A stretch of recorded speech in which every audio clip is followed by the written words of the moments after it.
Hello বন্ধুরা, কেমন আছো সবাই? ভৌতিক কাহিনীতে তোমাদের সবাইকে স্বাগত জানাই।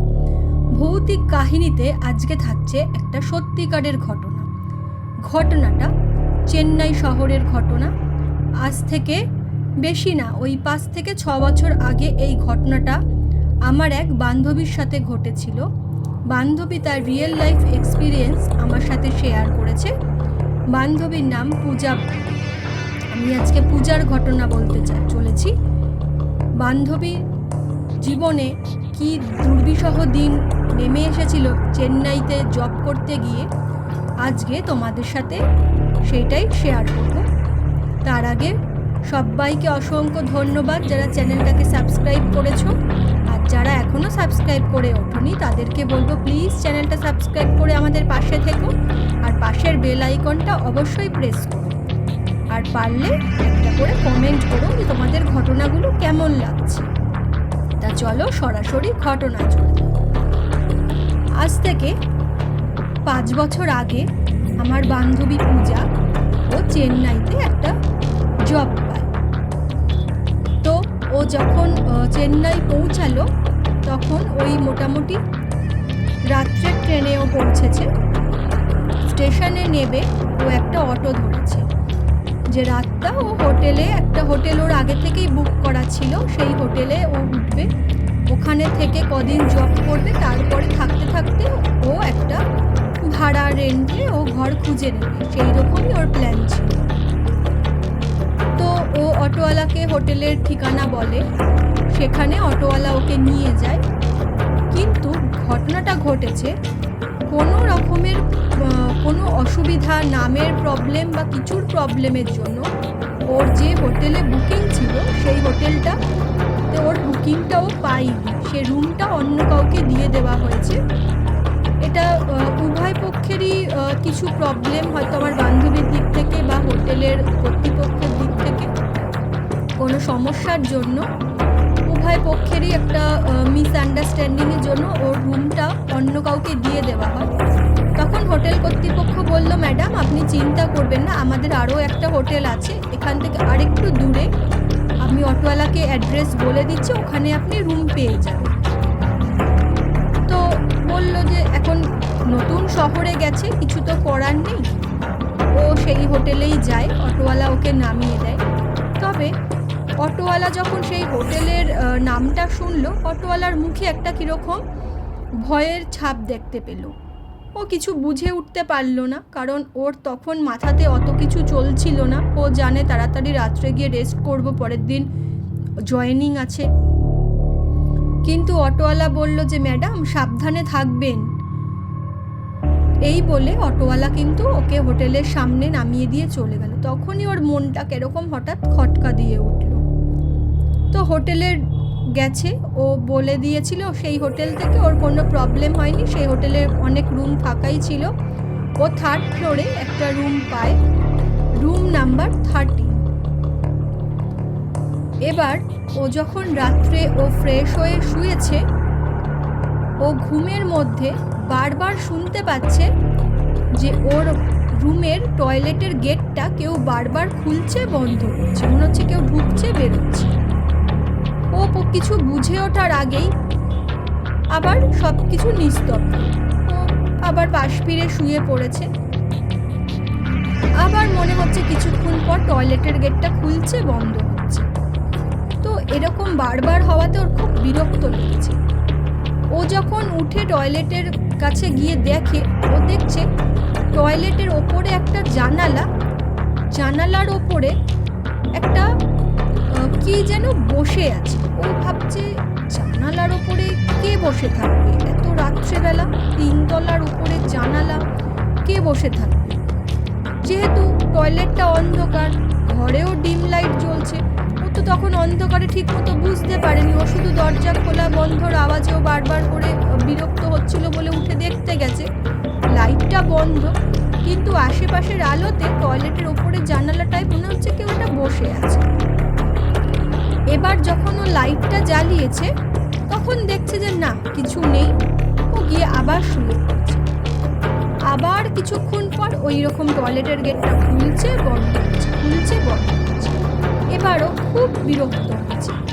হয়ে উঠে যখন ও গেছে ওই টয়লেটে, তখন দেখছে জানালাটার মধ্যে দিয়ে একটা দড়ি ঝুলছে, মানে ফাঁসি দিলে যেরকম দড়ি হয় সেই রকম একটা দড়ি জানালাটার মধ্যে দিয়ে ঝুলছে। মানে ওটা দেখেও এত জোরে ভয় পেয়ে যায়, ও চিৎকার করে ও তাড়াতাড়ি রুম থেকে বেরিয়ে যখন নিচে গিয়ে ও রিসেপশানে বলে যে এরকম এরকম ব্যাপার, তখন রিসেপশানের লোকেরা বলছে না না আপনার কোনো ভুল হয়েছে, এরকম হতেই পারে না। ও তো কিছুতেই আর রুমে যাবে না, ও সারা রাত ওই রিসেপশনের সামনের সোফাতেই ও বসে কাটিয়ে দিল। পরের দিন ওর জয়েনিং, সকালবেলা ও রুমে গিয়ে ফ্রেশ হয়ে ও যখন অফিসে জয়েন করলো, তখন ওর সাথে কিছু কলিগের যখন পরিচয় হলো, তখন ওখানেও আরেকটা সিঙ্গেল মেয়ে, ও সেও নতুন চাকরিতে জয়েন করেছে। সে তার মামার বাড়ি বোধহয় চেন্নাইতে, সেখানেই ও থাকে মামার বাড়িতে, মামার বাড়ি থেকে সে জব করছিল। তখন ও যেহেতু হোটেলে রয়েছে আর ও মামার বাড়িতে, তখন ওরা দুজনে ঠিক করলো তাহলে দুজনে মিলে একটা রুম রেন্টে নিয়ে নিয়ে একসাথে দুজনে থাকবো, ভালো হবে। এবার ও তো ভাবছে যে আমি তো হোটেলে ফিরে যাব, কিন্তু কালকে রাত্রে তো আমি সারা রাত হোটেলে ঘুমাতে পারিনি, এইরকম প্রবলেম হচ্ছে, কি করব। তখন ওই বন্ধুটা বলল যে শোন তাহলে এক কাজ কর, তোর তো হোটেলটা অনেক দূরে, আমার মামার বাড়ির কাছেই তো অফিস, চল আজকে দুজনে আমরা মামার বাড়িতেই থাকি, মামাদেরও বলবো যে আমাদের এরকম একটা রুম দেখে দিতে, দুজনে তাহলে মামার বাড়িতেই কদিন থাকি, তুই এখান থেকেই যাতায়াত কর না মামার বাড়িতে। বলছে ঠিক আছে, কোনো প্রবলেম নেই। ওর তো মনে মনে একটু খুশিই হলো, কারণ ও তো কিছুতেই হোটেলে যেতেই চাইছিল না, কারণ গত রাতে ওর যা বীভৎস একটা বাজে অভিজ্ঞতা, সেই জন্য কিছুতেই ও যেতে চাইছিল না। এবার ওই যখন বন্ধুটা বলল যে আমরা মামার বাড়িতেই আজকে থাকি, তো ওর খুব ভালোই লাগলো, বললো ঠিক আছে। তো ওরা মামার বাড়িতে গেছে, সবার সাথে আলাপ পরিচয় হয়েছে, মামাদের সাথেও পরিচয় হয়েছে, বলেছে এখানে একটা রুম রেন্টে রেখে দিতে, আমরা দুই বান্ধবী তাহলে এখানেই থাকবো, দুজনে একই জায়গায় জব করছি। মামারা বললো ঠিক আছে। তা ও ওর বান্ধবীর সাথে রাত্রে রুমে শুতে চলেছে। এবার যখন ও শুয়েছে, তখন ওর আবার মনে হচ্ছে টয়লেটের গেটটা বারবার খুলছে বন্ধ হচ্ছে, বারবার খুলছে বন্ধ হচ্ছে।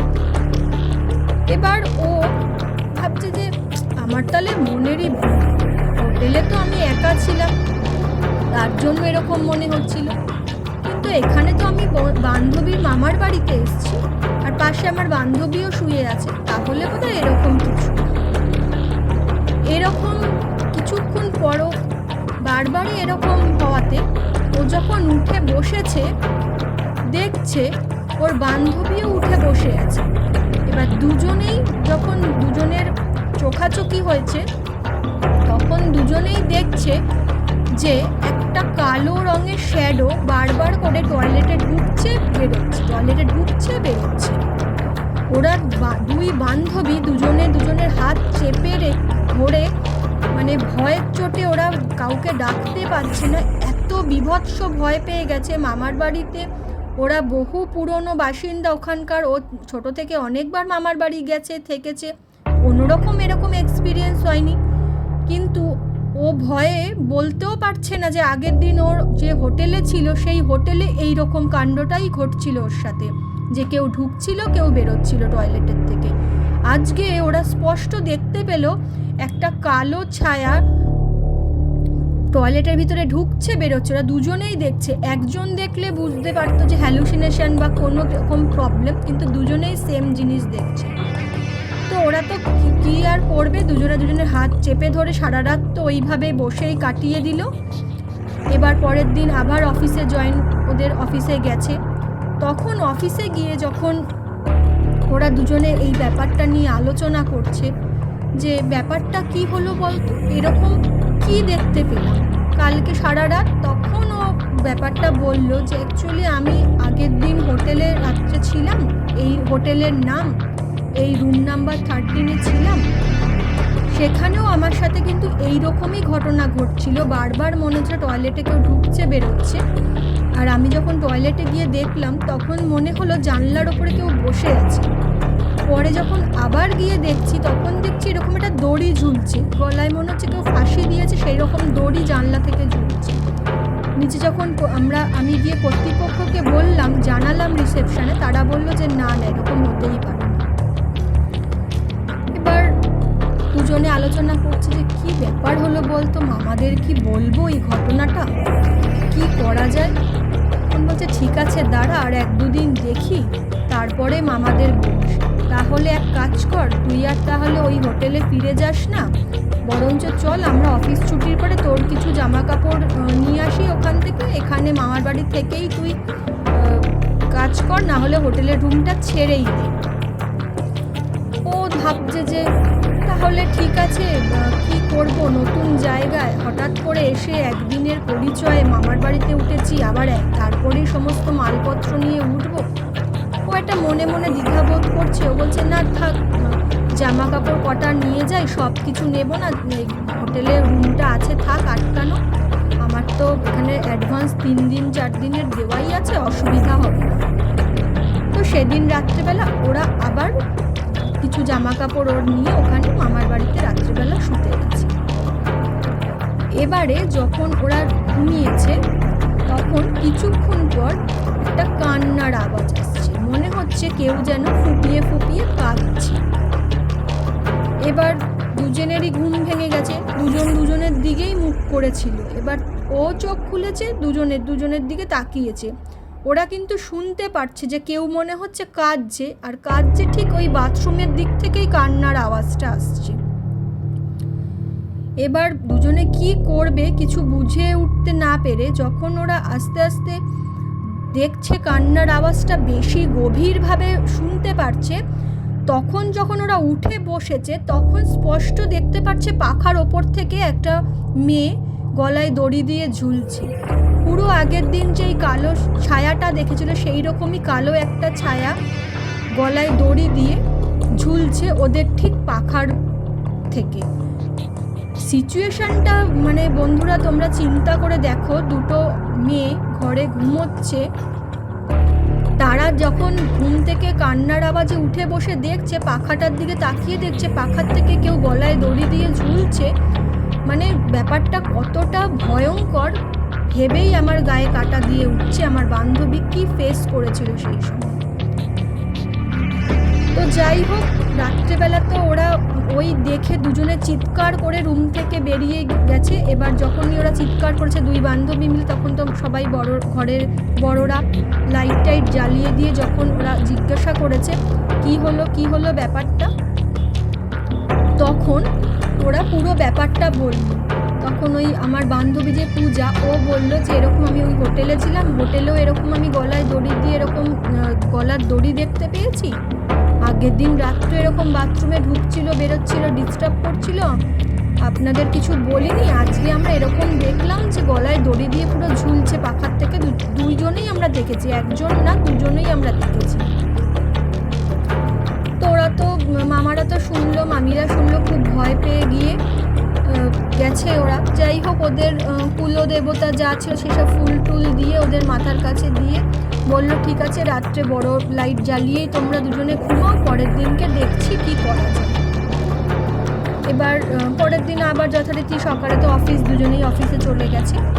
আর এদিকে ওর মামারা কোনো পুরোহিত বা কোনো এরকম কিছু খোঁজ করতে শুরু করেছে যে কি ব্যাপার, যে এরকম কেন এরা দেখছে। তো পুরোহিতের খোঁজ পেয়েছে, কিন্তু উনি বলেছে সেদিন না, তার পরের দিন, সম্ভবত স্যাটারডে ছিল, বললাম আমি শনিবারে আসবো, শুক্রবার আজকে ওনার কোনো জায়গায় একটা সভা বা বক্তৃতা এরকম কিছু ছিল, উনি বলেছিল আমি শনিবারে আসবো। তো মাঝে আরও একটা দিন ওদেরকে থাকতে হবে। তো যাই হোক, ওরা রাত্রেবেলা আবার এসে ডিনার টিনার করে রুমে ঢুকেছে। রুমে ঢুকে যখন ওরা শুয়েছে তখন তো ওই ঠাকুরের ফুল টুল বাড়ির থেকে দিয়ে দিয়েছিল বড়রা, যে ফুল টুল মাথার কাছে রেখে এসো, আজকের দিনটাই কষ্টকর, পরে কালকে ওই গুরুদেব আসবে, এসে যা ব্যবস্থা করার করবে। দুই বন্ধু তো খুবই ভয়ে দুজনে ঠকঠক করে কাঁপছে, আর কি করবে, কিছু তো করার নেই, কারণ সব রুমেই সবার মোটামুটি সবাই সব রুমেই থাকে, রুম আর এক্সট্রা নেই যে ওরা অন্য কোনো রুমে গিয়েও শোবে। আর এই ব্যাপারটা যখন হোটেল থেকে পুরো ওদের বাড়ি পর্যন্ত চলে এসছে, তাহলে ওরা বুঝতেই পেরেছে যে অন্য কোনো রুমে গিয়ে শুলেও তো ওরা কিন্তু এই একই জিনিসই দেখতে পাবে। সেদিনকে রাত্রে যখন ওরা ঘুমিয়েছে, তখন অনেকক্ষণ ওরা ভালোভাবেই ঘুমিয়েছে, ওদের কিন্তু কোনো কিছুই ওরা বুঝতে পারেনি। কিন্তু হঠাৎ একটা খট করে একটা বিশাল জোরে কিছু একটা আওয়াজ হলো, ধুম করে, খট করে বলবো না, একটা ধুম করে বিশাল একটা কিছু পড়ে যাওয়ার একটা আওয়াজ হলো। সেই পড়ে যাওয়ার আওয়াজে যখন ওই বান্ধবী পূজা যখন চোখটা খুলে তাকালো, তখন দেখছে ওর পাশে যে বান্ধবী শুয়েছিল ও গলায় দড়ি দিয়ে ঝুলছে রীতিমতো। ও তো চিৎকার করে সবাইকে ডেকেছে, কোনো রকমে ওর পাটাকে চেপে ধরে সবে ঝুলেছে ওরকম গলায় দড়ি দিয়ে, আর ওই চেয়ার বা টুল কিছু ফেলে দিলে যেমন হঠাৎ করে বা একটা আওয়াজ হয় টুলটা পড়ে যাবার, সেই আওয়াজেই ওর ঘুমটা ভেঙে গেছিলো। এবং ও দেখতে পেলো যে সঙ্গে ও ওরকম গলায় দড়ি দিয়ে ঝুলতে যাচ্ছে, ঝুলে গেছে অলরেডি, ছটফট করছে। ও তাড়াতাড়ি করে সবাইকে ডেকেছে, পাটা তো কোনো রকমে চেপে ধরে ও রুমে সবাইকে চিৎকার করে করে ডাকছে যে বাঁচাও বাঁচাও বাঁচাও বলে। এবার এসে তাড়াতাড়ি যখন ওর মামারা এসে ওকে তাড়াতাড়ি নামিয়েছে ওপর থেকে, ওর তো খুবই খারাপ অবস্থা, ওকে সঙ্গে সঙ্গে হসপিটালে নিয়ে গেছে, ওকে ভর্তি করা হয়েছে, কারণ অনেকটা ওর একটা মেয়ে ওকে কতক্ষণ চেপে ধরে রাখতে পারে।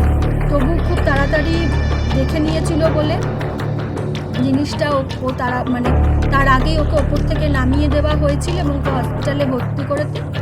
ও আস্তে আস্তে আউট অফ ডেঞ্জার, কিন্তু যাই হোক ভর্তি রেখেছে।